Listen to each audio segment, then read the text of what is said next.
What's going on, everyone? I'm Jaren, and today we are talking about The Beekeeper. This story follows one man's brutal campaign for vengeance that takes on national stakes after he is revealed to be a former operative of a powerful and clandestine organization known as Beekeepers. This is director David Ayer and writer Kurt Wimmer's first team up since the movie Street Kings. Here they deliver the style, the attitude, the gritty and brutal action that they're very well known for with a little bit of fun. And after a year of CGI monsters, CGI set designs, and even franchise cameos, it was nice to see Jason Statham back in his usual wheelhouse where he's kicking everybody's ass with a different job occupation. This was a nice throwback to 90s action flicks, especially if we're comparing or referring to movies that starred Sylvester Stallone, Arnold Schwarzenegger, Jean Claude Van Damme, Steven Seagal, Jackie Chan, and many, many others. I mean, these guys have done so much movies that there's actually a handful that we know them for, what we praise them for. There's the terrible ones, and then there's like the ones that are kind of forgettable but cool. Given his extensive filmography, this movie was exactly just that, forgettable but cool.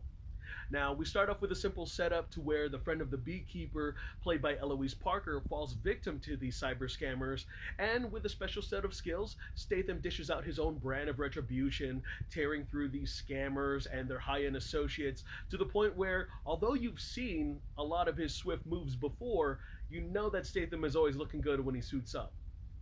Now, when I go to a flick like this, I am not expecting an Oscar worthy performance, but I do feel like Jason Statham was on autopilot for this one, just kind of moseying on through. Now, he usually comes out with his brute and badass demeanor, but I do feel like he was just missing that personality and charm that he usually wins the audience over. And if that wasn't enough, I do feel like, especially within the second act, the narrative kind of cuts away from him quite frequently, and it really makes him feel like a secondary or third string character to his own movie. The script may feel simplified, but I do appreciate the tongue in cheek when it comes to the amount of bee puns that are sprinkled throughout the movie. I mean, take a shot every single time you hear the words beekeeper, hive, hornets, or honey. I mean, there is an atmosphere that is just compared to John Wick and the Continental. Yes, the beekeepers have their own organization, their own agenda, and their own purpose. I mean, they really hold on to the mystique of the hive, and they really only scrape at a slim surface of what they're all about. And I'm a little sad because I wish that the assassins that got to dance with our action hero got more than one brawl to test his mortality. Merely anyone who gets in the way of the beekeeper becomes cannon fodder instead of an actual villain. I mean, you got Josh Hutcherson and Jeremy Irons, who are the main guys in the suits, making phone calls or holding a drink in every scene, and finding ways for them to get more bodies to throw at Statham while he catches up to him. Hutcherson gets a lot of credit for having a lot of fun with his role. I mean, I wouldn't have mind if he pushed the entitled and spoiled Zoomerism to 110%. And just like our protagonist, Irons' performance is a cakewalk. He relishes and commands the spotlight when he becomes the guy that likes to drop the exposition.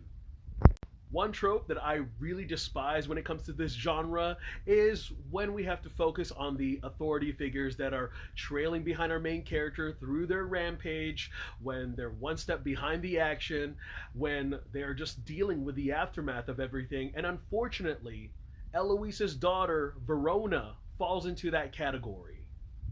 Now, I love Emmy Raver Lampman. I am very fond of her performance in Netflix's The Umbrella Academy, but I do not like the way that her character of Verona is written. And you really want this character to get justice for her mother, but every single time that the narrative cuts back to her, it just serves no purpose to move the story along nor her arc. The third act of the movie really pays off, especially in the hands of Air, where he delivers that solid R-rated action and violence that Expendables 4 was too watered down for. I mean, you got the sound mixing of the punches, the gunshots, and even the stabbings that were so effective that it would make any adrenaline junkie wince and cheer. And for those of you who don't mind it watered down, I mean, the blood is not as gratuitous, but just enough to show you that Jason Statham was not fit for retirement. I would take any movie where he utilizes his hands over his guns any day of the week. After gathering my thoughts and reevaluating the poster, a thought came to my mind, and I was just thinking that if this script didn't want to take itself seriously, they could have pushed its agenda onto the bees.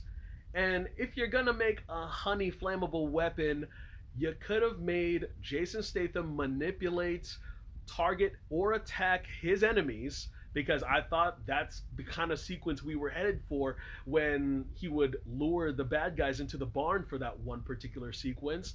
Um, I know that sounds silly, but I think he could have done a better job than Winnie the Pooh or Candyman.